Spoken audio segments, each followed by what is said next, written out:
Kitalo nnyo kitalo ddala omulambo gwa KAPESA gutuuse leero mu ggwanga erya Uganda n'era asobola okubeera nga aziikibwa.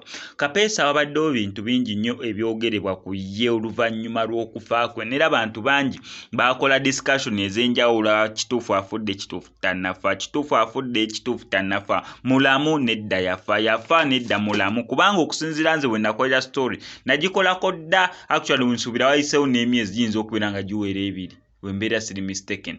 Yes, emyezi giyinza okubeera nga giwerera ddala ebiri egiyiseewo oluvannyuma lw'okukola story ya KAPESA nti afudde. Naye abantu bamaze kubeera nga bakakasa stories n'eno byonna ebyavuddeyo, oba nga bamaze kubeera nga balaba ku mulambo. Omuntu yagenda nga atambula bulungi, omuntu yagenda n'akwata tiketi ze, n'akwata ne passport ye nga bykwatidde mu ngalo, n'omugugu gwe n'atambula bulungi n'erinnyisa ennyonyi, n'atuuka gy'alaze okubeera nga wanene mu ggwanga erya Uganda akomeddewo mu box. Abantu okukkiriza mbu ddala kituufu KAPESA yafudde bamazina kubikkula nsawo ddala ne bakakasa omulambo mwe guli ne bamukuba ebifaananyi ne bakakasa mbu ddala kituufu yoyo KAPESA n'era yafudde. Kitalo nnyo kitalo ddala omuvubuka ono abadde akuba bifaananyi eyo gye yali yagenda okubeera nga akalakkalabya emirimu gye naye asobola okubeera nga abeezaawo bulamu.